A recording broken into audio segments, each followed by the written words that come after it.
Hello dear students, welcome to study for self. आज है 20 जून की मोस्ट करंट अफेयर्स के बारे में है आज हम डिस्कस करने वाले हैं। प्रत्येक क्वेश्चंस की मोस्ट इम्पोर्टेंट फैक्ट्स के साथ हम चर्चा करेंगे। तो चलिए स्टार्ट करते हैं।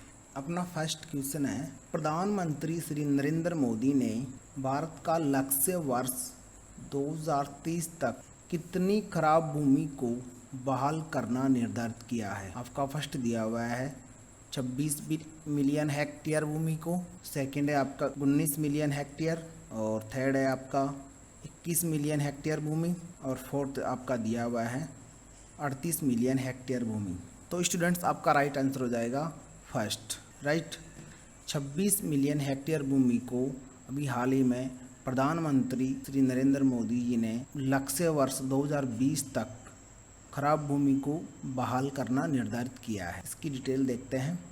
प्रधानमंत्री जी के अनुसार भारत का लक्ष्य वर्ष 2030 तक 26 मिलियन हेक्टेयर खराब भूमि की बहाल करना है, ताकि 2.5 से 3 बिलियन टन कार्बन कमी प्राप्त हो सकेगी।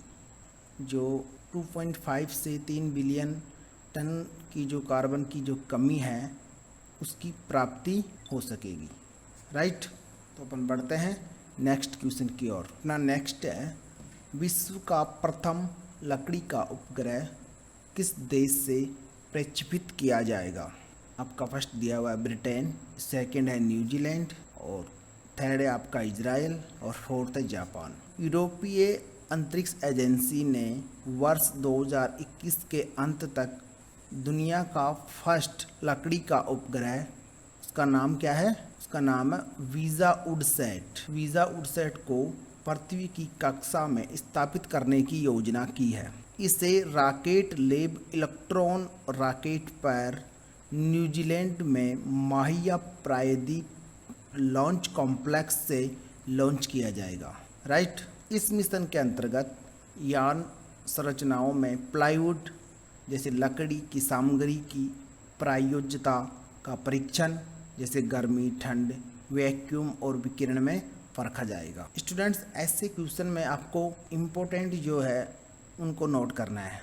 जैसे इसमें न्यूजीलैंड में कहाँ से इसको लॉन्च किया जाएगा, माहिया प्रायद्वीप है, वहाँ पर लॉन्च कॉम्प्लेक्स है, वहाँ से इसको लॉन्च किया जाएगा। इसका नाम क्या है? इसका नाम है वीजा उडसैट, राइट। और कब तक ये लॉन्च किया जाएगा? ये 2021 के अंत तक इसको लॉन्च किया जाना है, राइट। इसका उद्देश्य क्या है? इसका उद्देश्य है प्लाईवुड जैसे लकड़ी की सामग्री की प्रायोज्यता का परीक्षण, मौसम, गर्मी, ठंड या वैक्यूम और विकिरण में परखा जाएगा, राइट। तो मैं समझता हूँ स्टूडेंट्स आपको ये क्वेश्चन अच्छे से समझ में आ गया होगा। तो अपन चलते हैं नेक्स्ट। अपना नेक्स्ट क्वेश्चन है, हाल ही में ज्वानिंग खदान में देवस्वाना डायमंड कंपनी को दुनिया का तीसरा सबसे बड़ा हीरा मिला है। यह किस देश में स्थित है? किस कंपनी को मिला है? देवस्वाना डायमंड कंपनी है, उसको मिला है। कहाँ मिला है?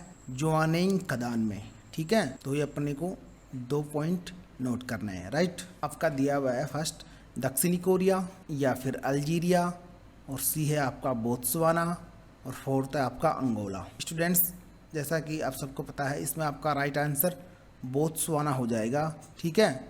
यह दक्षिण अफ्रीका का देश है बोत्सवाना। इसके फैक्ट्स देखते हैं। दक्षिण अफ्रीका के बोत्सवाना की ज्वानिंग खदान, अपने को खान का नाम याद रखना है, उसका नाम क्या है? ज्वानिंग खदान में यह हीरा पाया गया, राइट।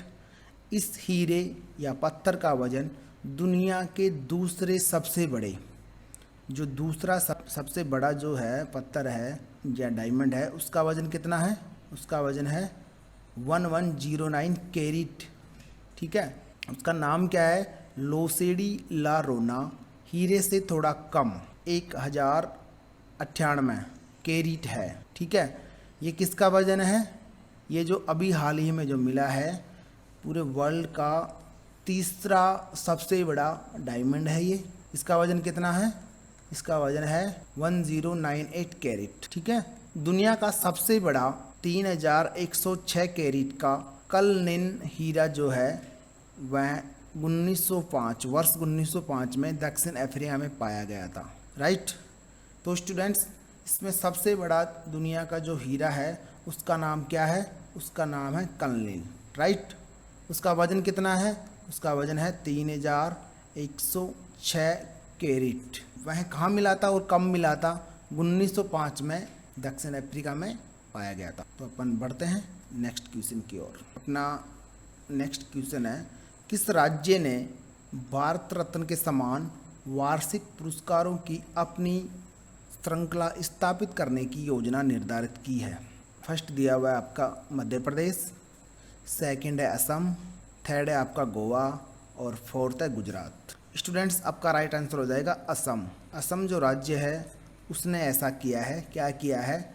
जैसे अपने इंडिया में भारत रत्न के समान वार्षिक पुरस्कारों की सूची में जैसे पद्म पुरस्कार हो गए, तो उसी अनुसार यह राज्य अपनी खुद की श्रृंखला स्थापित करने की योजना बना रहा है। असम सरकार ने भारत रत्न और पद्म पुरस्कारों की भांति वार्षिक पुरस्कारों की अपनी श्रृंखला शुरू करने का निर्णय किया है। राइट। तो मैं समझता हूँ आपको अच्छे से समझ में आ गया होगा। स्टूडेंट्स, आपसे रिक्वेस्ट है कि यदि आपको ये वीडियोज अच्छी लग रही हैं, दोस्तों के साथ या अपने मिलने वालों के साथ इसे शेयर करें। यदि आपने हमारे चैनल को अभी तक सब्सक्राइब नहीं किया है तो अभी प्लीज़ सब्सक्राइब अवश्य करें। बढ़ते हैं नेक्स्ट क्वेश्चन की ओर। अपना अगला है, सोशल मीडिया की दिग्गज कंपनी ट्विटर ने किस देश में अपनी सुरक्षित बंदरगाह प्रतिरक्षा खो दी है? ठीक है। फर्स्ट आपका दिया हुआ है ऑस्ट्रेलिया, सेकंड है जापान, थर्ड है अमेरिका और फोर्थ है भारत। तो स्टूडेंट्स, आपका राइट आंसर हो जाएगा इंडिया। दिग्गज कंपनी जो ट्विटर है, सोशल मीडिया की बहुत बड़ी कंपनी है, उसने भारत में अपने सुरक्षित बंदरगाह की प्रतिरक्षा खो दी है। तो इसके फैक्ट्स देखते हैं।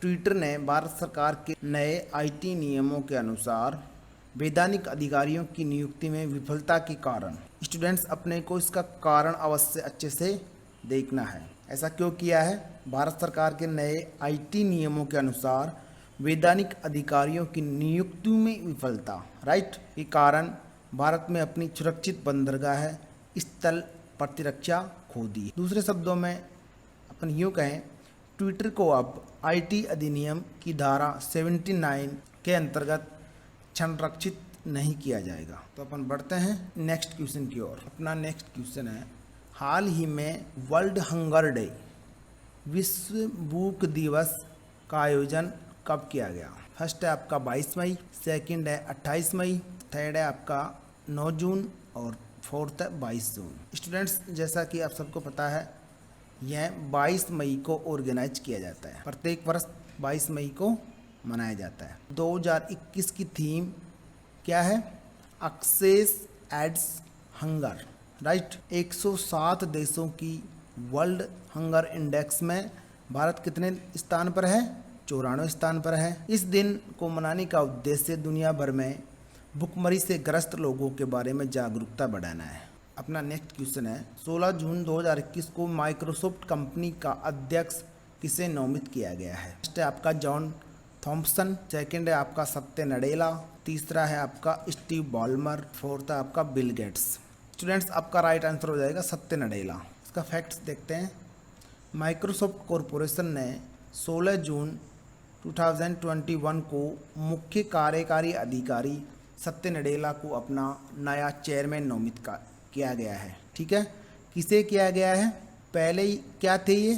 पहले मुख्य कार्यकारी अधिकारी थे, चीफ एग्जीक्यूटिव ऑफिसर, राइट। और अब क्या बन गए वो? अब बन गए चेयरमैन। नए चेयरमैन नामित किए गए हैं। नडेला नए चेयरमैन के रूप में जॉन थॉम्पसन की जगह लेंगे। इससे पहले कौन थे? जॉन थॉम्पसन अध्यक्ष थे। ठीक है। तो अपन बढ़ते हैं नेक्स्ट क्वेश्चन की ओर। नेक्स्ट क्वेश्चन है आपका, किस राज्य या केंद्र शासित प्रदेश ने कोविड-19 की संभावित तीसरी लहर से निपटने के लिए 5000 युवाओं को स्वास्थ्य सहायक के तौर पर प्रशिक्षित करने की योजना बनाई है? फर्स्ट है आपका गुजरात, सेकंड है राजस्थान, थर्ड है आपका दिल्ली और फोर्थ है लद्दाख। स्टूडेंट्स आपका राइट आंसर हो जाएगा दिल्ली। दिल्ली सरकार ने अभी हाल ही में संभावित जो कोविड-19 की तीसरी लहर से निपटने के लिए 5000 युवाओं को स्वास्थ्य सहायक के तौर पर प्रशिक्षित करने की योजना बनाई है। तो अपन बढ़ते हैं नेक्स्ट क्वेश्चन की ओर। अपना नेक्स्ट क्वेश्चन है, institute for economics and peace Sydney द्वारा घोषित वैश्विक शांति सूचकांक ग्लोबल पीस इंडेक्स 2021 में भारत का स्थान है। स्टूडेंट्स यह एक सूचकांक है। वैश्विक शांति सूचकांक कौन जारी करता है? Institute for economics and peace करता है, ठीक है, जो कि सिडनी में स्थित है, राइट। इसमें भारत का स्थान है, आपका राइट आंसर हो जाएगा फर्स्ट, 135 भारत का स्थान है, राइट। इसका फैक्ट्स देखते हैं। यह सूचकांक 163 देशों की शांति के रुझानों, इसके आर्थिक मूल्य और शांतिपूर्ण समाजों की रिपोर्ट पर आधारित सूचकांक है। इस पर अब तक का सबसे व्यापक डेटा संचालित विश्लेषण प्रस्तुत करती है, राइट। आइसलैंड दुनिया का सबसे शांतिपूर्ण देश है। इस सूचकांक में सबसे टॉप पे कौन है? आइसलैंड, ठीक है। आइसलैंड शीर्ष पे बना हुआ है, जो 2008 से इस स्थिति में बना हुआ है। भारत अपने पिछले साल की रैंकिंग से 2 पायदान ऊपर चढ़कर दुनिया का 135वां सबसे शांतिपूर्ण देश बना है। तो स्टूडेंट्स ये अपने लिए अच्छी बात नहीं है। खैर जो भी है, तो अपन बढ़ते हैं नेक्स्ट क्वेश्चन की ओर। आज का अंतिम क्वेश्चन है, किस मंत्रालय द्वारा 16 जून 2021 को आदि प्रशिक्षण पोर्टल लॉन्च किया है? फर्स्ट आपका दिया हुआ है गृह मंत्रालय, सेकंड है आपका कृषि और कल्याण मंत्रालय, और तीसरा है आपका जनजातीय मामलों के मंत्रालय, और फोर्थ है आपका अल्पसंख्यक कार्य मंत्रालय। तो स्टूडेंट्स आपका राइट आंसर हो जाएगा सी, राइट। जनजातीय मामलों के मंत्रालय के द्वारा 16 जून 2021 को कौन सा पोर्टल लॉन्च किया है? आदि प्रशिक्षण पोर्टल, राइट। फैक्ट्स देखते हैं। जनजातीय मामलों के मंत्री श्री अर्जुन मुंडा ने न्यू दिल्ली में इस पोर्टल का उद्घाटन किया है। उन्होंने नई दिल्ली में आज़ादी के अमृत महोत्सव के हिस्से के रूप में एसटी प्री सदस्यों के लिए मास्टर प्रशिक्षकों के क्षमता निर्माण प्रशिक्षण पर 3 दिवसीय प्रशिक्षण कार्यक्रम का भी उद्घाटन किया है। तो स्टूडेंट्स मैं समझता हूँ कि आपको आज की करंट अफेयर्स अच्छे से समझ में आ गई होगी। पुनः मैं आपसे निवेदन करना चाहूँगा कि यदि आपको हमारी वीडियो अच्छी लग रही हो, वीडियो को लाइक करें, अपने फ्रेंड्स के साथ शेयर करें, और यदि अभी तक आपने हमारे चैनल को सब्सक्राइब नहीं किया है तो प्लीज़ अभी सब्सक्राइब कर लें। तो मिलते हैं नेक्स्ट वीडियो में। Thank you.